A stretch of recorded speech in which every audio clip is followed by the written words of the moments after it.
Hello and welcome to a special Donkey Kong edition, Bananza edition of Starside Chat. I am one of your hosts, Aaron. With me, as always, is Zach. How's it going, Zach?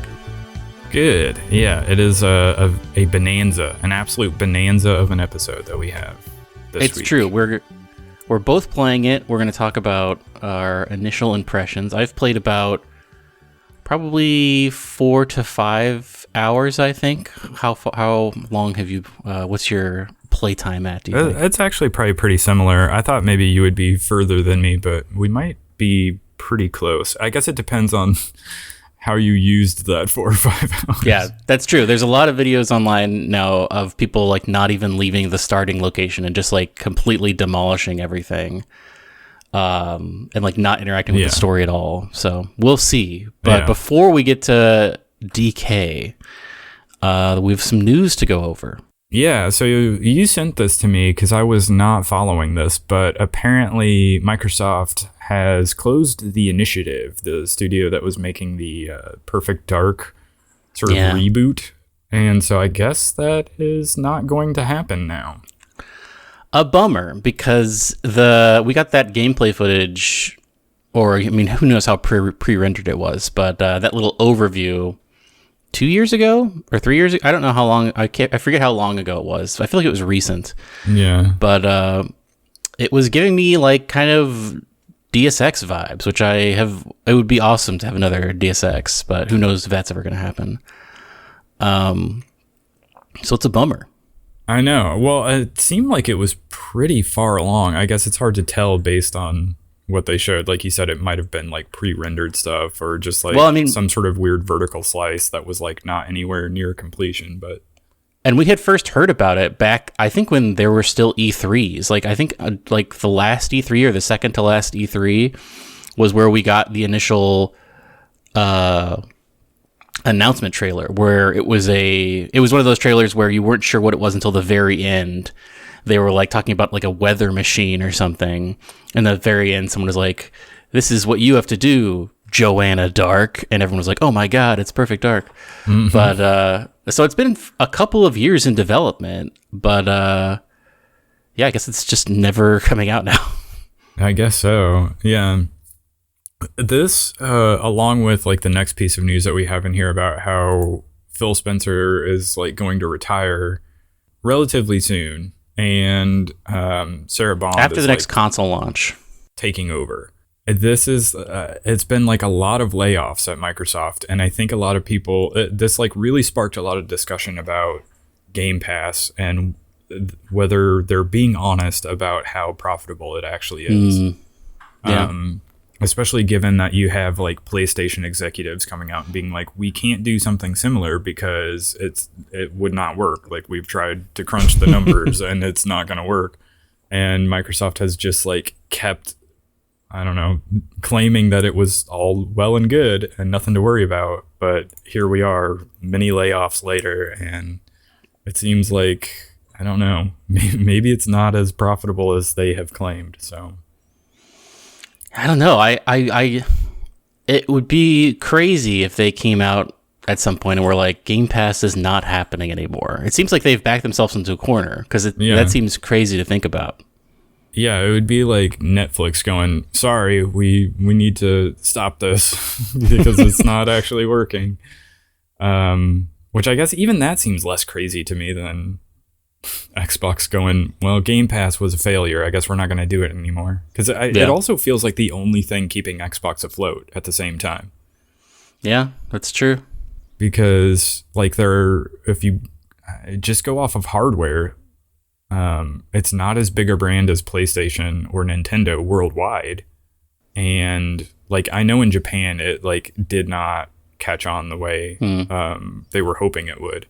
So, I mean, in America, we definitely think of Xbox as like a big deal, but I think in other countries, it's not as big a deal as like PlayStation and Nintendo. Yeah, for sure.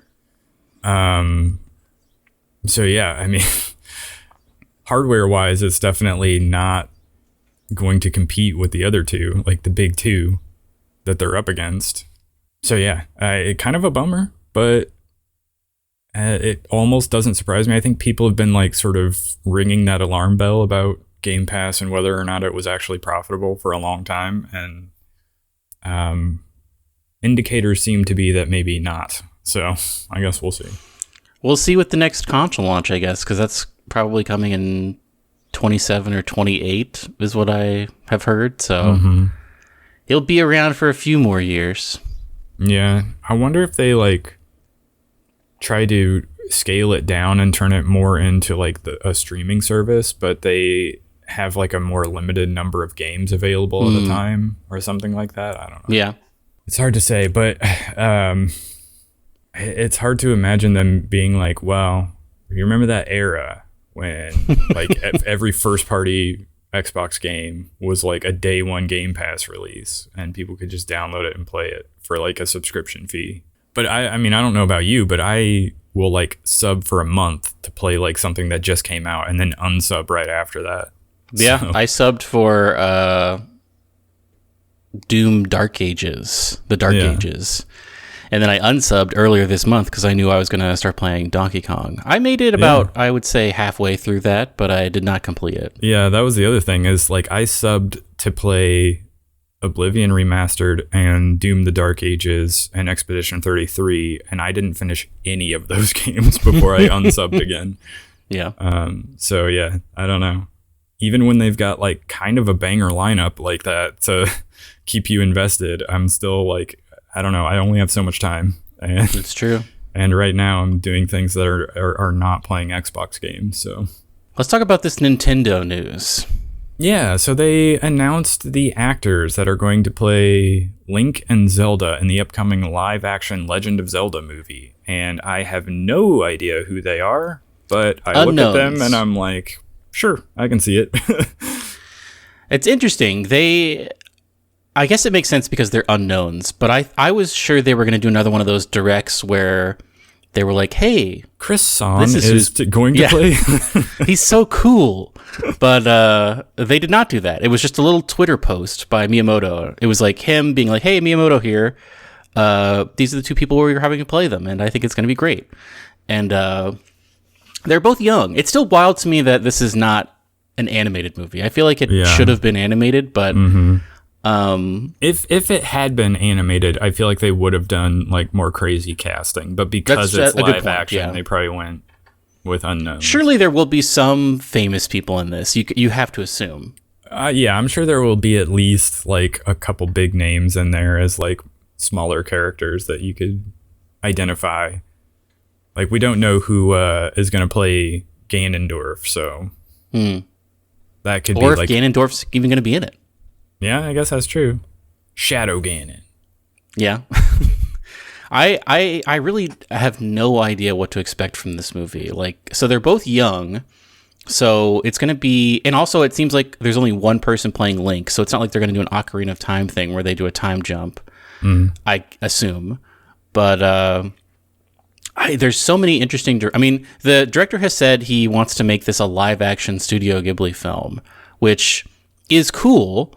But I just, I feel it's very ambitious, and if it pays out, then great. But it could have the potential, I feel like, to, I don't know. I mean, the Mario movie was fine, so I feel like they have some amount of quality control on these things now. But I don't know. I'm still a little bit apprehensive about this. Yeah, I mean, I was apprehensive about the Mario movie as well, and I think I mostly enjoyed that movie. It also like didn't really move the needle that much for me. Like I haven't watched it since seeing it when it initially came out. So, I mean, I kind of don't know what to expect with this, but, IGN, in the article that we have linked in the show notes has this poll that's insane to me where they say, who should play Ganon in Nintendo's Legend of Zelda live action? Can I guess? Yeah, guess the options. One of them I think is probably Jack Black. You're right about that, yes. That's my only guess, actually. Well, Chris Pratt is another one. Okay. The third one I could not have seen coming, but they put Danny DeVito. Interesting. What a weird take on Ganondorf. Yeah, I know. And then the fourth option is anybody else. And that would be the one I would pick. I don't know. I see him as more of like a big bruiser type of guy, as opposed to Danny DeVito would be like more of a sinister. I mean, he was like the Penguin, basically. Yeah. Well, you would have to like, maybe he would do the voice and like they would have almost a CGI type of thing. Well, I mean, that's what I would imagine if you cast him. I don't know anything about Zelda lore, but I think there's a difference between Ganon and Ganondorf, and I don't know what the difference is. I think one of them is a pig monster, and one of them is the human. So it could be they go pig monster Ganondorf, or they go more human Ganon, or they just go with a totally different villain. Yeah. I don't know. I wonder if there will be, like, what are the things you want to see in a Zelda movie? Do you want to see him going into a dungeon and getting like an item that helps him progress? Like, that's, I feel like, a core tenet of a Zelda I would love game. it if this was like a real throwback to like an 80s or early 90s action, or not action, but like fantasy movie where you do have some of those elements that feel like they were pulled straight from a video game. Where like the character draws the sword and like lifts it up or whatever. And you're like, yeah, it's just like striking that nostalgia bait, but you know, I wouldn't hate it if they went that route. Do they go full Breath of the Wild and it's a thing where, see, I don't know. There's so many. It's because there's been so many different games and so many different iterations of the story. They really could do anything. Do you think? Here's the big question: will he talk? Link? I would imagine so. I mean, Mario talked, and we could not have, pictured it's a me like for 90 minutes. But Link's more of he's kind of a Gordon Freeman though, sort of. I wonder if it'll be like pretty minimal on dialogue. I would love that.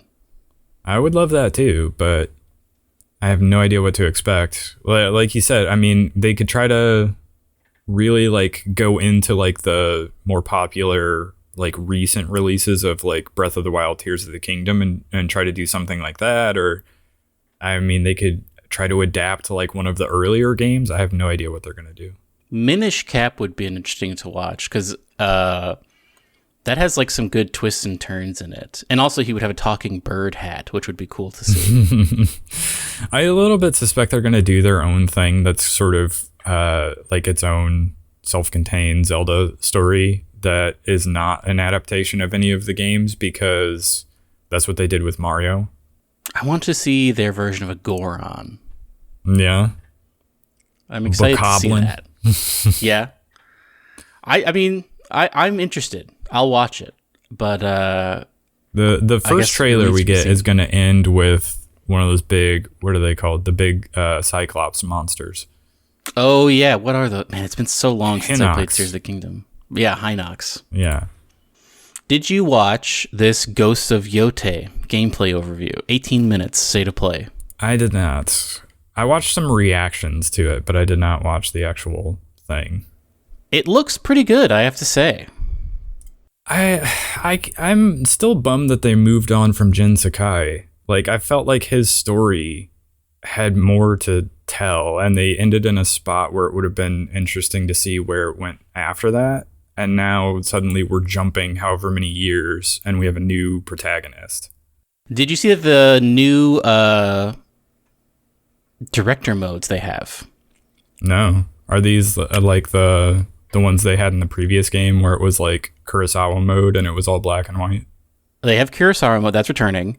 They also have a Miike mode, a Takashi Miike mode, where I guess like the mud and blood are way more exaggerated. And there's like some other crazy, it makes it like more, I guess, like a Miike movie. And then there's a third one that is, I don't remember the director's name, but it's the guy who made Samurai Champloo, which is that anime. And I think it's Watanabe is his name. But that is adding... It's adding the music basically from that anime, the like the lo-fi hip-hop beats. Because that anime was like kind of had like modern music, even though it was set in the past. Yeah. And so that one you can kind of like chill out, and like the score is changed to be like lo-fi hip hop, which is cool. Yeah. Another interesting thing is that there no longer are stances from the old one, and that was something that confused me about the last one and kind of made me bounce off of it. Is I never knew which stance to use, and this one you have like 4 or 5 different weapons. So you have like a long pole arm, you have a double swords, you have a regular sword, and I think you have like a chain whip thing, and then you also have a super duper long sword, which all of them are like lore accurate, like these are things that existed in the past or whatever. Mm-hmm. But I think the most important thing, for me at least, is in Ghost of Tsushima, you could choose to do things like quote unquote honorably, or you could go the ninja route, and people would be like mad at you if you did stuff dishonorably. And I wanted to be like a ninja guy, but then people would always be like, this is not how you do things. And this one, I think they're getting away from that, and there's not really this dichotomy of you either go the honorable or dishonorable. You're really just kind of playing your way, which I think is cool. Well, that was a big like story element of the past one, where you were working with like your uncle or whoever it was, like one of your family members, who was like trying to like lead you and train you up in like the honorable like samurai way. But in order to fight the Mongols, you had to like sometimes adopt these like stealth sort of ninja ways that would have been considered like dishonorable from like a samurai standpoint.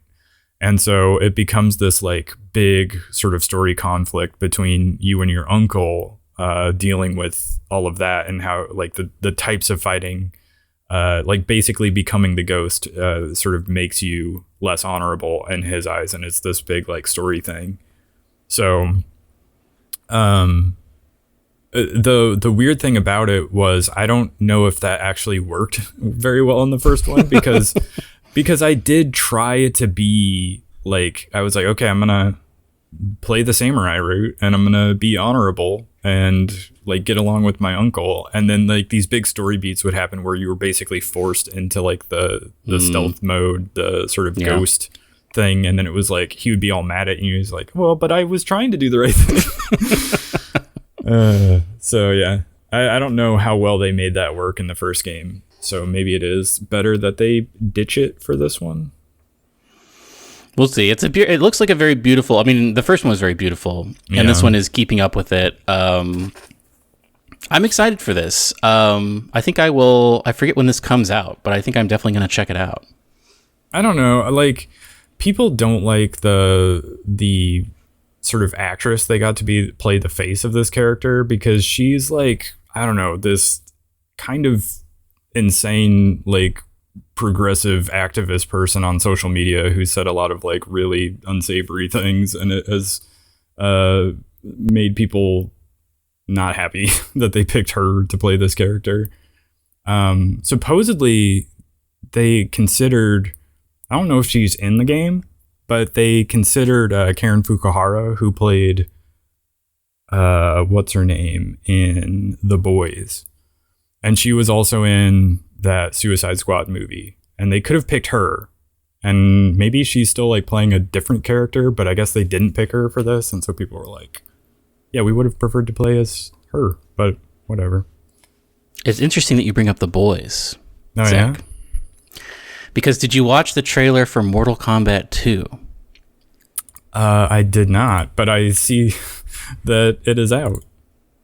It is out, and they have fixed, I think, the main problem with the Mortal Kombat that came out a couple of years ago.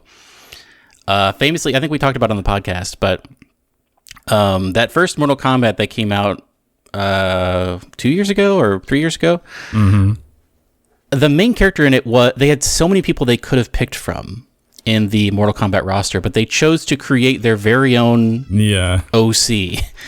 And it was this dumb guy who his power was like he had armor or something. And it was bad. I didn't really care for that movie. But I think we did a whole episode about it, so you can go check that out. Now the main character is Carl Urban from The Boys, and he is playing Johnny Cage. And this, I think, is what the one from a couple of years ago should have been, because it looks a little more action-y, a little less like a guy being like, I gotta save my family, and more just like crazy people dying. And Carl Urban obviously is great, and I think this looks great. I'm very excited for this. It seems to be firing on all cylinders. Jax is here. I'm watching it right now. Tadanobu Asano is back as Raiden, which is cool. I'm into this. Baraka is in this movie. I used to love to play as Baraka in Mortal Kombat Ultimate 3. If you haven't watched this trailer, my recommendation is to go check it out.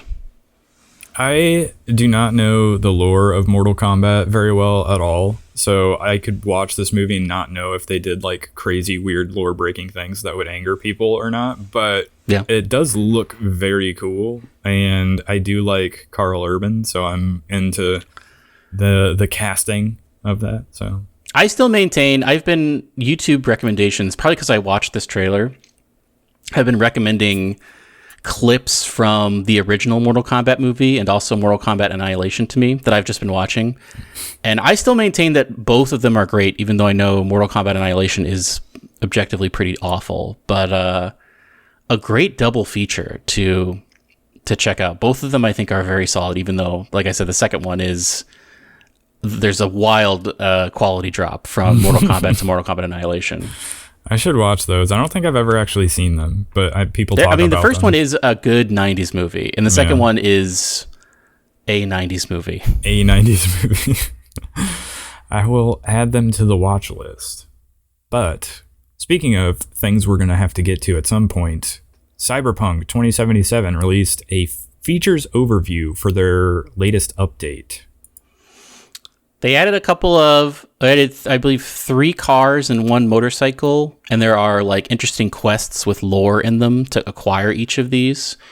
Additionally, they added a thing where if you complete the full Delamain Cab quest line, you can call a Delamain Cab to pick you up and drive you somewhere, which I think is a cool thing. Mm-hmm. I mean, it is insane to me that they are pumping out updates like this for like a single player game. Like, this isn't like this ongoing game as service type of a game that you're like trying to live in and play all the time. It's just like, are people going to replay Cyberpunk to experience these 2.3 features? It's a good question. I mean, I'm definitely gonna. Part of this, I think, is because it came out for Switch 2, and people are checking it out that way. Speaking of which, I did pick it up, but I have not started it yet because of Donkey Kong, which we're going to get to. But I will probably replay it here at some point on Switch 2. I am about, I would say, halfway through the because I started playing it earlier last year, and I think I'm about halfway through. What was that DLC called? Not Sons of Liberty. What was it? New America. What the Idris Elba DLC? Yeah. So I plan to pick it up again and finish it. But very similar actually to the first time I played Cyberpunk. I played it for a good long chunk, and then I like put it down for like a year and a half or 2 years, and then I picked it back up and finished it. Seems I'm doing the similar thing with my second playthrough, where I play through a good amount of it and then put it down for a long time and then pick it back up and finish it. But a great game, by all accounts. Like, it's just crazy to drive around in that game and see how detailed it is and like how much work they put into it. Shout out to there's a YouTuber I like called Any Austin, and he's done a couple of Cyberpunk 2077 videos recently where he talks about the pipes and the water features in that game. And it really made me just appreciate it more, of just like how much work went into this game and how beautiful it is. Yeah, I mean, I remember it looking great when I played it on PC when it first came out, even though it like was a performance disaster. Yeah. There were still like these really like breathtaking moments where you would stop and just like I would want to take screenshots and use them as wallpaper on like my computer and phone because it looked so incredible just to like explore the city. So I'm a little bit looking forward to sort of re-experiencing that, but in a way less buggy sort of way. Yeah. So yeah, I'm and on the go too. You can bring it with you. Yeah, and I'm curious how it performs on Switch 2. So that'll be something to report back on when I eventually get around to it. But I think maybe it's now time to dive into Donkey Kong Bananza because that's what I have been playing. Zach, what layer of the sub-Earth are you at? I believe I am in the canyon layer. I am as well. Oh, yeah? I don't know exactly how far along that is. Maybe I should pull up like how many layers are there in Donkey Kong Bananza? I think there's quite a few, actually. I think we have just, pardon my pun, but we've just scratched the surface of it. How are you liking it? What are your initial impressions? I'm really, really enjoying it so far. It is, I don't know about you, but it took me a long time to leave the first area because it was a little bit like in Luigi's Mansion where you're like, every room I go into, I need to completely vacuum everything in here so that there is nothing left before I move on to the next area. And I get a little bit of that same vibe but it's like way worse because there's way more to do. And I'm like, tons. I need to absolutely demolish this entire area before I move on. Because there's like, every time you punch through the ground or a wall, like gold stuff just like shoots out of the walls and you collect it all. And it's like, I gotta collect it all. It is a little bit, so this is the Super Mario Odyssey team.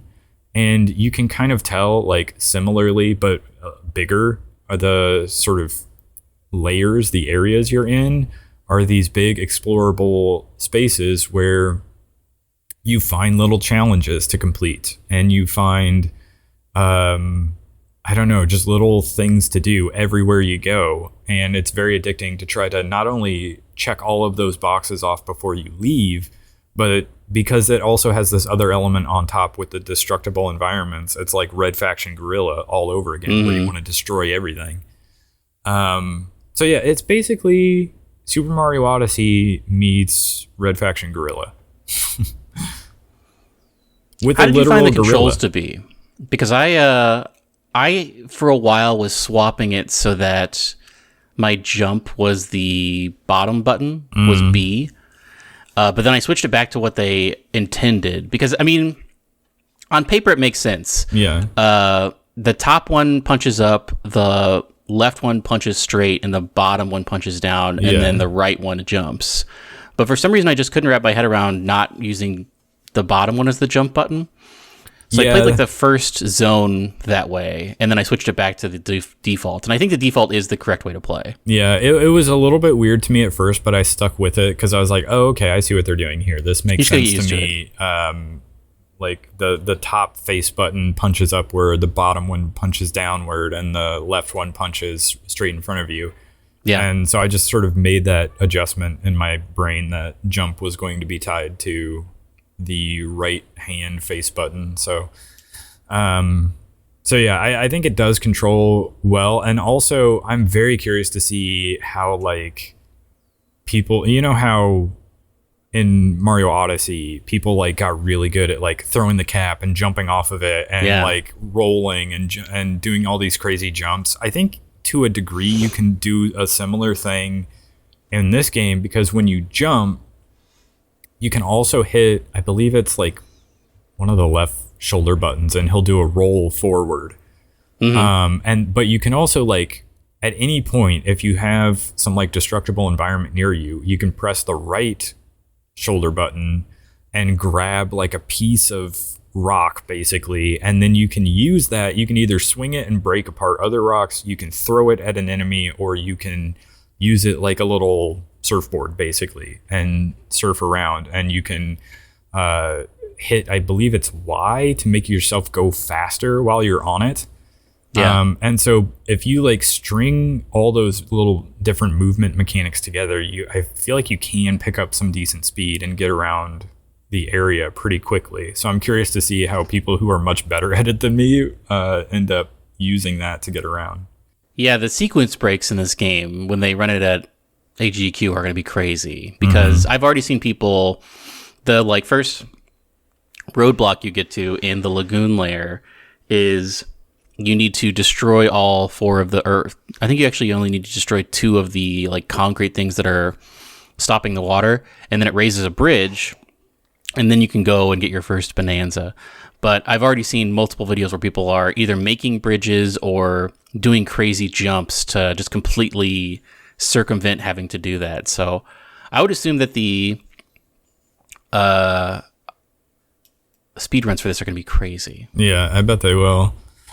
Plus, like, I don't know about you, but it's very fun to try to unlock the different outfits as well. Yeah. Because they had outfits that you could get from Mario in Odyssey, but the ones that you can equip in this game actually have like practical uses, where they give you some sort of like stat boost. Like they make it so that like you can have an outfit for, like you can have a different tie or different trousers, or like you can equip Pauline with a different outfit and they each do different things. So you can make it so that you can, I don't know, you glide over water better, or you like last longer when you're in, what do you call that? Like Bananza state or whatever that's called. But the different power-ups that you get, you can basically, you become Giant Kong and you can smash through stuff faster and all of that. And there is like a skill tree as well, which is crazy to me. I wonder if they will do something like that with Mario. Skill tree. It's a good question. I mean, this is, you can definitely see it's an iteration on Super Mario Odyssey in a lot of ways. I like the outfits, like you said. I wish that the changes in fur did something, but those don't, I mean, I've been collecting them, but I've basically only been sitting on, I got the blue one and then I got the red one. I was like, this is pretty cool as well. But there's not really an impetus to change your fur color other than just like personal preference. Yeah, it's just aesthetic. I will say the only thing that I have had trouble with is sometimes the camera is a little bit unwieldy, especially when you're underground. Yeah, that is a problem. Like if you dig down into the ground, basically as far as you can go, the camera becomes, you can't really see what you're doing or where you're going. Yeah. So that's a little bit of a problem that maybe, I don't know how you fix it, but I almost was like, man, I wish there was a first person mode I could jump into for this. But I don't know if that would even be good, because maybe that would be actually harder. Well, it depends on if they go like full first person mode where you can basically see his fists in front of him and you're walking around punching. I don't know. It could be interesting. I have been loving this game. I have to say, it's I constantly sit down. I'm like, I'm just going to play for a couple minutes, and then I end up playing for like an hour and a half. Yeah. Just because there's constantly, it's one of those games very similar to Mario Odyssey where like you complete a task and you can see like 3 other tasks you could go do, even if it's just like go get this fossil. It's just like such a densely packed game full of stuff. And also something that has not helped with that is I have maxed out my sonar. So now that I'm just like constantly slapping the ground looking for more stuff to do. And there's always something to do. Yeah, I do that as well, where I'll just like run around. I think it's like a clap that is supposed to like collect stuff that's nearby within a certain radius, but also it like gives you a little bit of a sonar power so you can see whether there's like a fossil or a banana nearby. I don't know if I have that fully maxed out yet, but I'm getting close. And so, yeah, it definitely helps to find stuff. But also, if you're just like beating up the terrain, you'll get these little treasure boxes randomly. And some of them have just like more gold or whatever, but some of them also have treasure maps to where like one of the fossils are. And the fossils you spend on like buying the different outfits in the shop. But yeah, so you get these little treasure maps. And then so when you pull up the map, it'll highlight it on the map, and you can like I don't know, go like put your objective marker on it, basically. The map is great. Yeah. And whenever you have Pauline sing, it will like highlight any of the objectives that you've like highlighted, basically. And so you can go around and try to easily collect them, which is very fun. And then it's almost like, it's not quite the same, but it's a little bit like going into a shrine in Zelda where they have these little sort of challenge things that you go into. You basically have Pauline sing and it unlocks the door for you, basically, and then you punch it and you go through. And some of them are just like battle and take out a certain number of enemies. And when you do that, you get a banana. And then there are others that are a little bit more platforming based. And some of them are just like, they're basically like the side objectives in Red Faction Guerrilla, where it's like destroy everything in a certain amount of time. And if you meet a certain threshold, you'll get like 2 or 3 bananas or whatever. And so those are very fun to do as well. I almost need like one of those interactive maps for each layer so that I can find all the stuff. I know. I haven't run into anything that I haven't liked, which is great. Right now, this is maybe my game of the year if Silksong doesn't come out. Yeah, I mean, it's definitely going to be up there because this is like the Switch 2's Mario Odyssey, which makes sense not just because it's, you know, made by the same team, but it is like the big sort of 3D action platformer to launch on the new console. So I can definitely see it being up there. I don't know. So Mario Odyssey only didn't win Game of the Year because of Zelda. Yeah. So I don't know what is going to be the thing it's going to be up against, but I definitely think it's going to be in the conversation for sure. I think so too. Yeah. Anything else you wanted to say about it? I know we're like not super far into it just yet. Yeah, we'll get more into it. We're only basically on level 3. Yeah. So, which I liked. We haven't talked about this. We've talked a lot about the lagoon layer and some about the canyon layer, but the layer in between, which is just like a vast fields layer, was very cool as well. The hilltop layer, yeah. Yeah. I liked that a lot. I liked the openness of it and like being able to just like turf surf all around. Mm-hmm.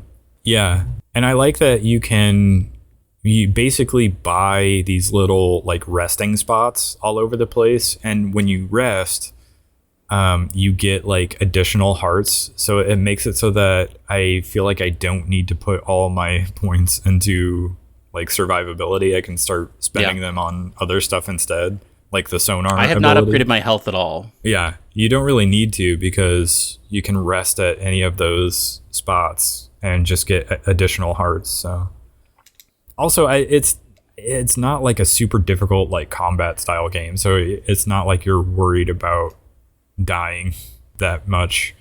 Similarly to like the Donkey Kong Country style games, you get these balloons that basically will save you from like falling off into the abyss. And you can buy more of those, but you also find them fairly frequently. Like I've never actually had to buy them because I keep finding them just by destroying the environment everywhere I go. So it's definitely one of those games where I think if you stuck to like the main path and just did like as many of the main objectives as you could probably get through it a lot faster. But because I'm maybe a little bit obsessive compulsive and trying to destroy everything and find everything, it's like taking me a lot longer to get through each level.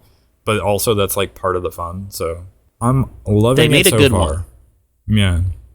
What else have you been watching and playing? I did watch part of, I didn't finish it, but I watched the 1971 Andromeda Strain movie. Have you seen that?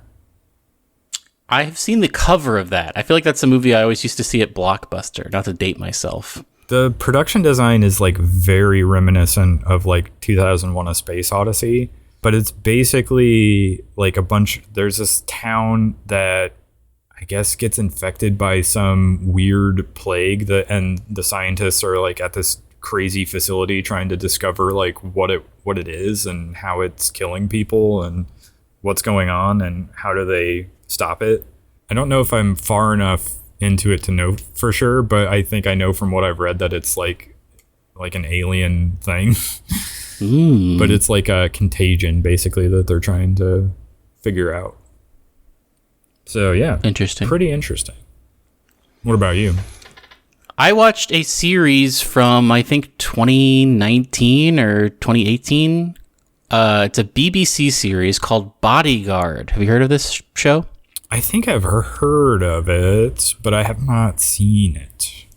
It's a 6-episode show. It's British, so there's only like one series of it, and then they're never going to do anything else about it. But a nice little tension, suspense drama show that I watched a scene from it on TikTok, and I was like, oh, this is a very good scene of a show. I've never heard of this before. And so we watched it, and it was good.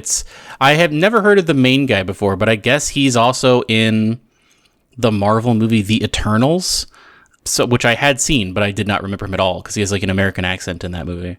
But he's like super not American in this because it's in London. But he's like a guy, he's like a veteran of some war, and he works for, I guess, a service in England that protects, like a bodyguard service or whatever.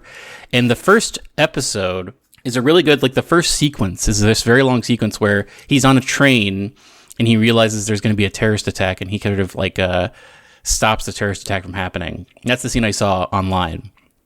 And then because of that, he gets recommended to bodyguard this like very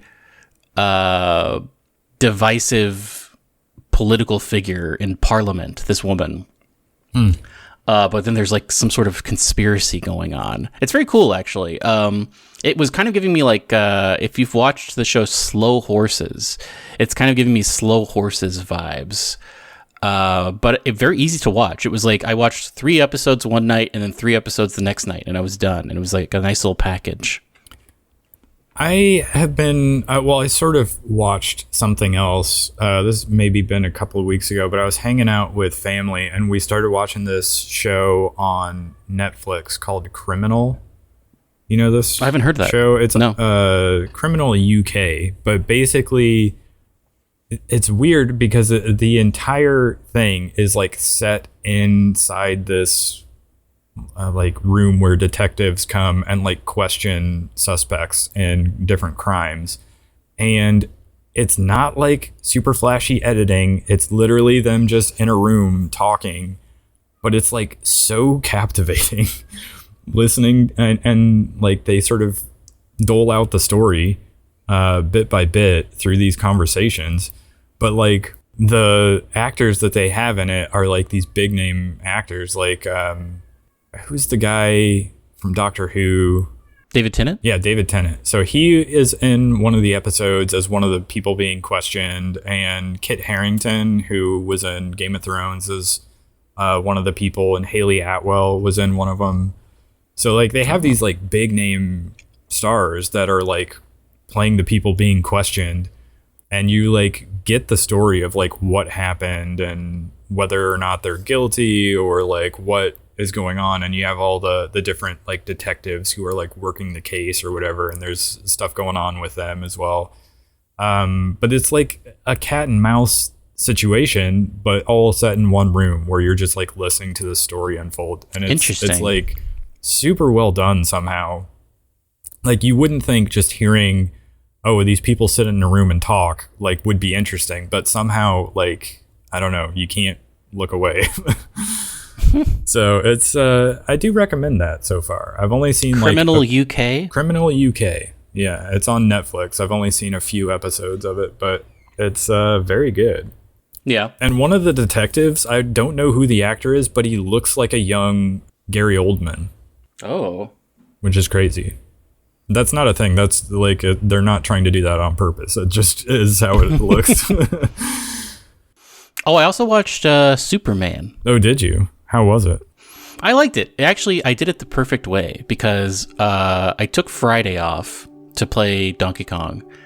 But then we were also just like, well, we have a whole day off. We should do something else. And so we went to a 10 a.m. screening on a Friday at a movie theater, and there was nobody there. So I just like basically had the place to ourselves, which was awesome. That is the way to do it, yeah. And it was good. Yeah, I liked it a lot. Recommend. I don't know if I will go to see that in the theater, but I will probably see it eventually. But yeah. On that note, do you have any parting wisdom? I've been obviously Banandium Gems are on my mind. Mm-hmm. And my recommendation is to make banana bread because it's very easy to make and it's delicious.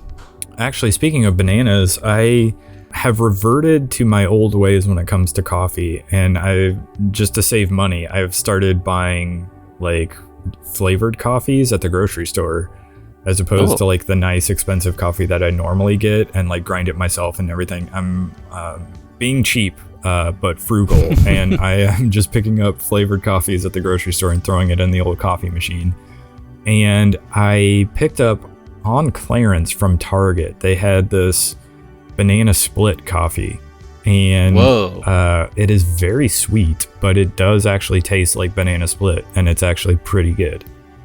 So yeah. Whoa. Look for seasonal flavors of coffee at the grocery store if you're into that sort of thing. It's almost fall. I know. That's what I'm most looking forward to is like the fall and Christmas flavors. Bring those back. Yeah. Get some good cinnamon spice or like, I don't know, apple pie, something. I don't know. Apple cider. Yeah, apple cider. Give me all of that stuff. But yeah. On that note, go ahead and follow this podcast on Spotify and Audible and YouTube Music, and we will catch you on the next one. Goodbye. Goodbye.